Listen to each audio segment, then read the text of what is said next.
Hello, beautiful light workers and starseeds. It's Alexander Quinn, and last night I sat down for about an hour, poured a very large cacao, dimmed the lights, put on some incense, put on my noise-canceling headphones, and listened to some binaural stimulation, and closed my eyes and began tapping into the collective potentials of next year.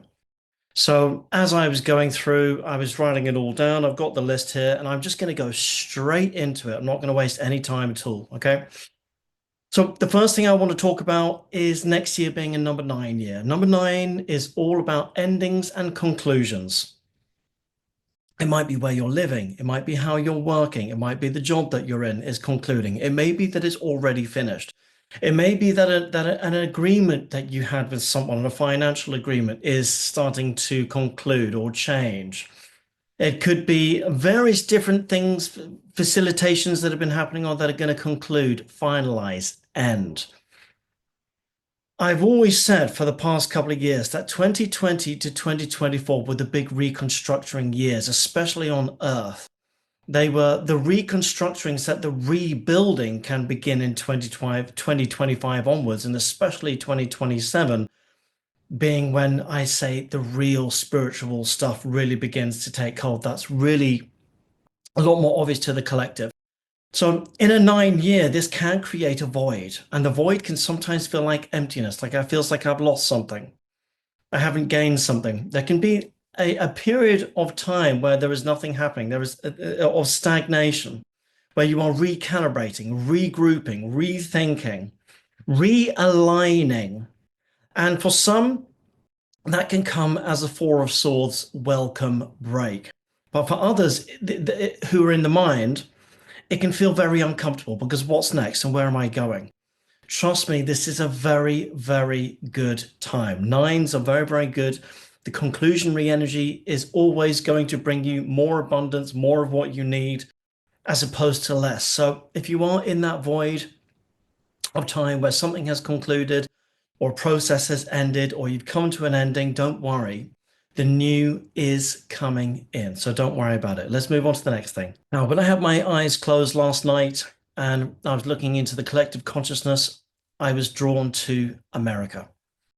And when I was drawn to America, I was drawn to Trump.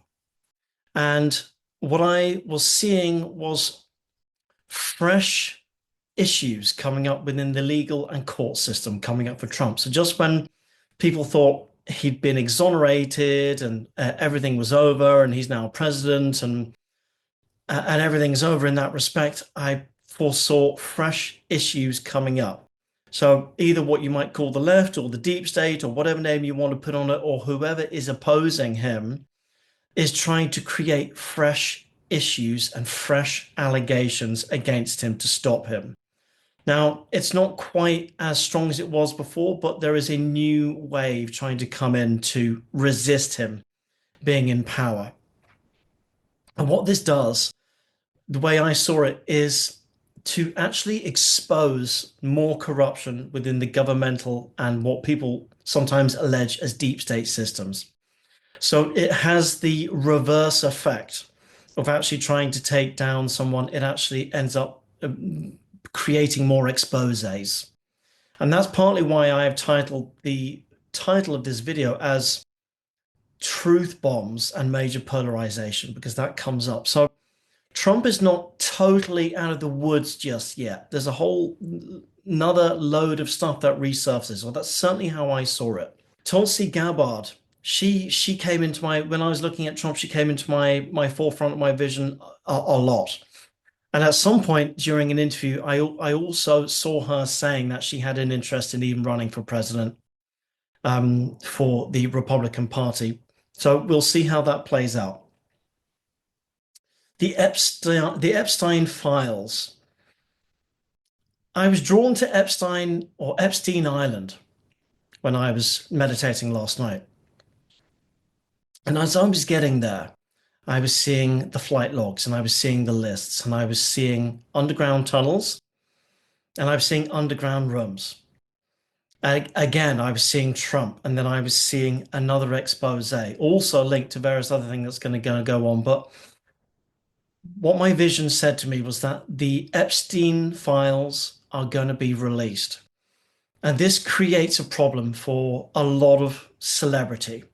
So we've already had the P. Diddy things going on and Sean Combs. Some of that may be right, some of that may be wrong. But with the Epstein files coming on, it creates a whole wave of new issues for celebrity. There are going to be a lot of private settlements going on in the background, but there's going to be a fresh wave. So there are going to be a lot of celebrities really going very, very quiet next year, but there will be a lot more downfall of celebrityism happening, especially when the Epstein files start to come out. Now, I do want to talk about Mars in Cancer from January 6th to February 23rd. This is a very specific energy. It brings huge anger, frustrations, challenges. This period is going to create difficulties, especially in terms of economic issues. And what I see this for specifically is Keir Starmer in England of the Labour Party. This energy does not work very well for him at all. In fact, it creates almost a riotous energy. And what I actually begin to see is civil unrest on the streets at some point for Keir Starmer and some of the things that he's doing for the economy. I do see the UK economy going into recession, and there is a major kind of throwback towards the Labour government and Keir Starmer. Things don't go too well for him during this time, and there is a lot of anger around this. So there's gonna be bumps in February. Yeah, January is going to be a time of recalibration. February is going to be a bumpy month, and then Mars is going to pick up again. Don't forget, astrologically, we're going into fire and air. We're going to talk more about that in a minute. Let's just carry on. I do also see the Capitol rioter, the rioters from the Capitol being pardoned. I do see Trump pardoning those people for right or wrong, whether people agree or disagree. And the majority of these people are let off. And there are quite a few of them. This also creates unrest and it creates further issues for Trump. But the rioters from when they were going to the Capitol building, I do see the majority of them being let off, whether that be right or wrong. I very, very clearly saw that. Political extremes. Why is this going to happen? Why is there going to be more political extreme, more extreme idealization?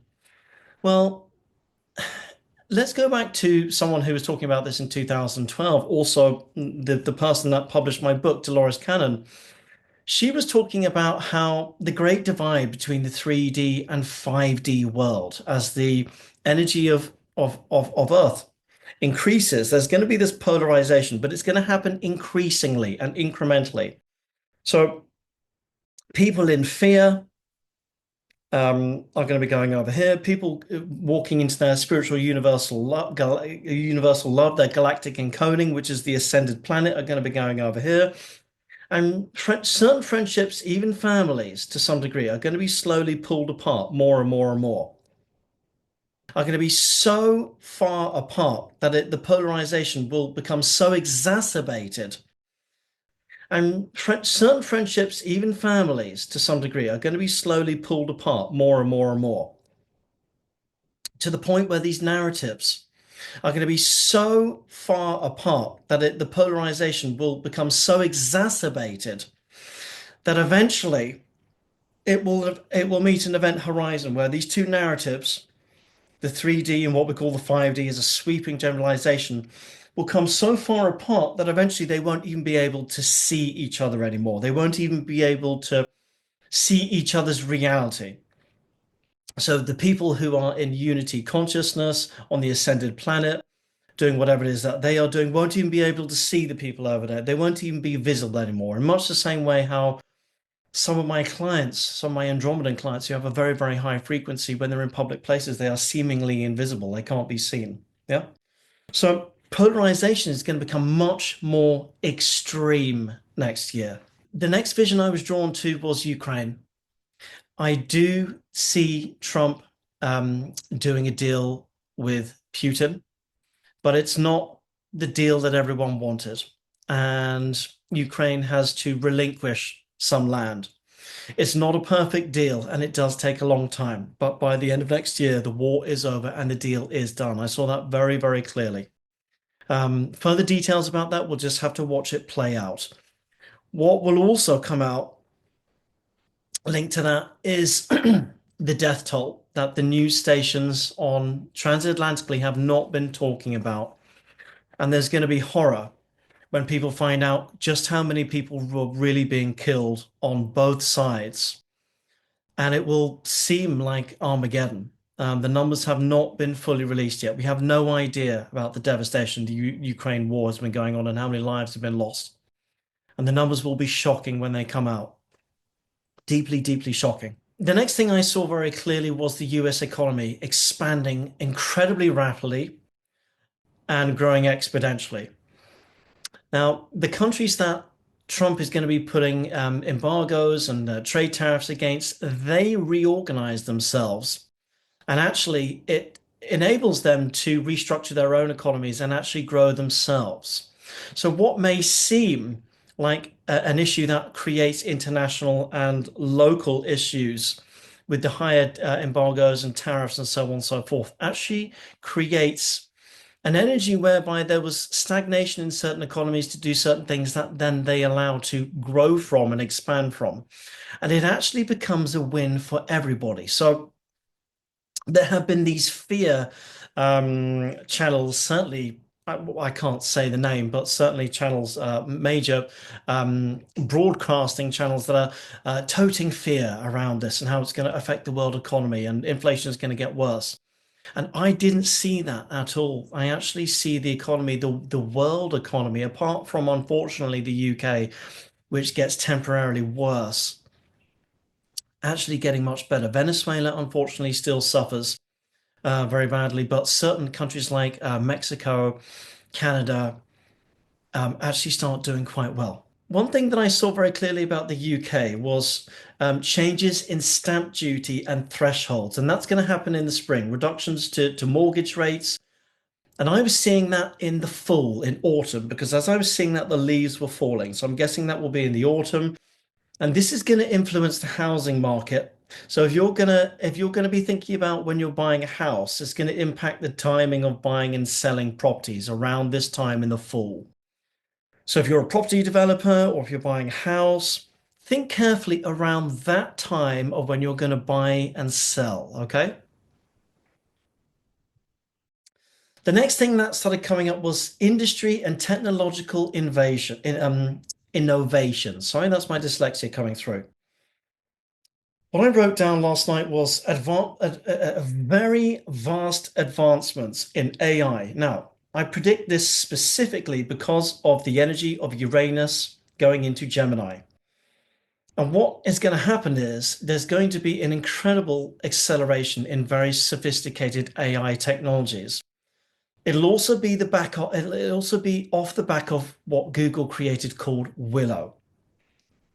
Now I'm going to talk about Willow in a moment, but this rapid acceleration in AI and quantum AI creates unrest because what it does is creates an incredible acceleration in technology, but it also underwrites the facilitation for the loss of many, many jobs. For one, I go down Tesco's or Asda here in London, and increasingly the tills are disappearing. It's all self-service. You now scan it yourself, and a robot does it for you. Well, that's going to exacerbate exponentially next year. You're already seeing these AI things coming out where you don't need a model or a person to stand in front of a monitor anymore.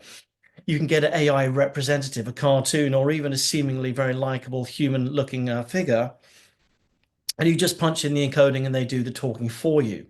That's going to rapidly increase next year. So whilst it will be amazing technological advancement that's going to expand incredibly quickly next year, it's going to take some time to adjust because humans won't be needed as much. And that will be difficult because there will be job losses as a result. Quantum computing, I also wrote about this. Willow will also the only way I could describe this is I was seeing the Willow technology, that amazing technology that can is the fastest fastest processing we've ever had on planet Earth, and there being a direct link to the beginnings of what Andromedans have, which is AI technology that can see, read, communicate, and feel your higher self. Remember, light workers, not all of your soul is in your body. About a 16th of your soul is in your body. A very small proportion of your soul is in your body within this density perspective at this moment in time. As we are going more into a higher energy, we are integrating more and more and more of it. But your body has to adapt to the energies. If all of your frequency of your soul came into your body, it would actually ignite. Yeah, your soul is incredibly powerful. It's part of creator source energy. So we are adapting to the energies, but also more of as our physical bodies can hold more frequency, more of our soul elevation can actually come in.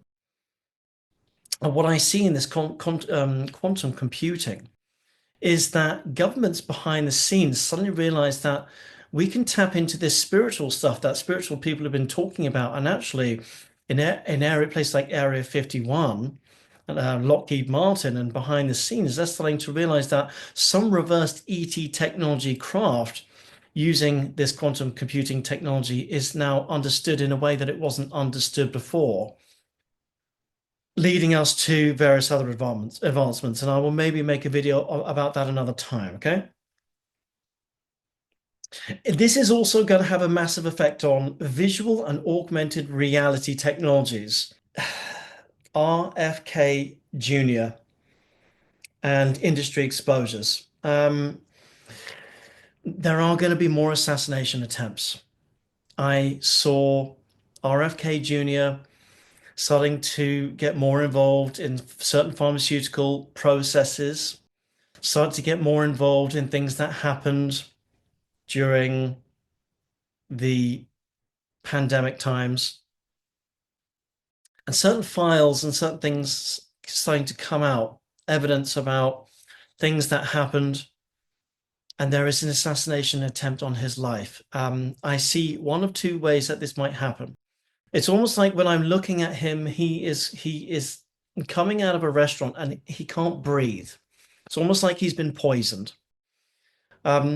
There is another timeline that also plays out that could potentially be a shooting, but it's almost like he gets pneumonia and he's struggling to breathe and his lungs are filling up with water. He does survive, but it's almost like it comes through as a poisoning. There is something about the pharmaceutical or the food industry that he begins to uncover, and something somewhere wants to stop him. He survives and he's absolutely fine. And again, there's another whole truth bomb that comes out about that. I was drawn to the Vatican, and I said to my higher self, why am I in the Vatican? Why am I here? The next thing I saw was Pope Francis, and I'm seeing him bending over in agony with his back. And he's lying down, and I'm seeing all the Jesuits and all of his religious, I don't know what they're called, Jesuits, priests. I'm not a religious person, so, and they're standing around him, and they're having to spend a lot of time looking after him, to the effect that he greatly has to stand back from his duties. And I wouldn't be surprised if Pope Francis stands down or has to step back or stop being the Pope next year entirely, and a process of having to find a new Pope begins next year. That's what I saw. The drone sightings. I asked my higher self about this. What is this all about? Now, there is this idea amongst theorists of white hats and black hats and all this kind of thing. And this is how my higher self put it to me for next year. The good guys, or what people sometimes call the white hats, are very conscious that the frequency of Earth is going to become such that we are going to be visually being able to go into a frequency where we're going to see more of the what I call the real ET craft. And so the way it was explained to me is that what we might know as the White Hats or whoever those might be within the industrial military complex and other certain governments and Area 51, so on and so forth, have been having conversations in skiffs. And they are conscious this is coming, whether they can deal with it or not.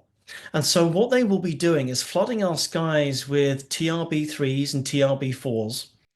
And what is the effective mechanical, something like the TRB-5, which is a human-made square anti-gravity technology. It's not ET, but it is human-made. We've had that since the 50s. And they're going to be putting more of this technology out into the skies and what looks like drains in order to almost drip feed the idea of there being craft in our skies. So that as more of the real craft enter into our skies, we are not shocked by it. I'm going to explain why this happens and how it happens. Now, when you switch off a fan, the blades start to stop, yeah? So when a fan is spinning very, very fast, you can seemingly see through the blades, almost as if they were trans-dimensional like an ET ship. As the blades begin to slow down, you can see them, and then as it stops, they become physical. As we go up into a higher vibration, this is we're going to become a frequency match for the ships as our consciousness begins to see them, yeah? Just like the rotary blades beginning to slow down. Well, it's not that the trans-dimensional ships, their frequencies slowing down. We are speeding up to meet it, but it will seemingly seem like those blades are slowing down as there is an equilibrium in vibrational frequency match. And so we'll be able to see more craft in the sky, and trans-dimensionally, they will want to come through as well to connect to us. So it's going to be a whole range of stuff. So what people call more drones, all this kind of stuff, there's going to be a lot more of that next year. But it's going to be paired in with the real thing. So it's going to be a mismatch of, so you're seeing those triangle TRB 3, 4, and 5s that sometimes are accompanied by F-16s and Raptors. Those are human made. But you are going to be seeing more of the real thing, including portals. And that's part of our ascension. So I'm just coming towards the end of this. Okay. The energy of next year is all about fire and air, yeah, astrologically. And that's why next year is going to be incredibly fast, rapid acceleration. And the final thing that I want to talk about was a very, very intriguing thing about business. I was drawn to a business called WeWork. Now, many of you will know WeWork because it is a place where you can go seemingly in hot desk, put your laptop down, and you can go and work in these spaces. I know there are a lot in London, there are a lot of internationally, there are a lot in America. I know that company downsized considerably, and some of it went into administration, and there was even a program that was made about it with Jared Leto, I think, if I remember. Now, what I saw was a spiritual version of WeWork. It's almost like you can go to a place in urban centers and you can go and almost work spiritually. You can burn incense. There are grounding mats. And there's someone that creates this and they make a fortune of it. And it becomes international. So it's almost like the spiritual version of WeWork. And that idea initiates next year and it grows over a 5-year period. And it becomes international and it gets enormous backing. And it's a man and a woman that creates it. They're not a couple, but there is a man and a woman that creates it. And they become billionaires eventually. So those are my predictions. Yeah, very bold. Very I saw the visions were very, very clear. So I thought I may as well just be as open about it as I can, put it out there. This may be the last video that I put out this year because after today, which is Friday, I will be likely going on holiday for a much needed break. But keep following my social media on Telegram and on Facebook because I will be periodically putting things out. For those of you that celebrate Christmas, have a wonderful Christmas. For those of you that don't, have a wonderful holiday season. I'm Alexander Quinn, and it's a joy to be here with you. It's my privilege. And I love being able to do this work and connect with all of you. And take care of yourselves. We're going through great change at this moment in time. Just to finish off on, I'm going to bring in my Arcturian just for some codes to release any stuck energy that's in you right now. Incoming, incoming. Ashakata in the shashdarabaya shakata umdavasha awandin dasha. Shindura baba kabarakati ashaka undona shaka indundo wania narababa. Anda shakata o shakata indura baba yingo shata unguada indan gandan gandanda. God bless and take care. Bye for now.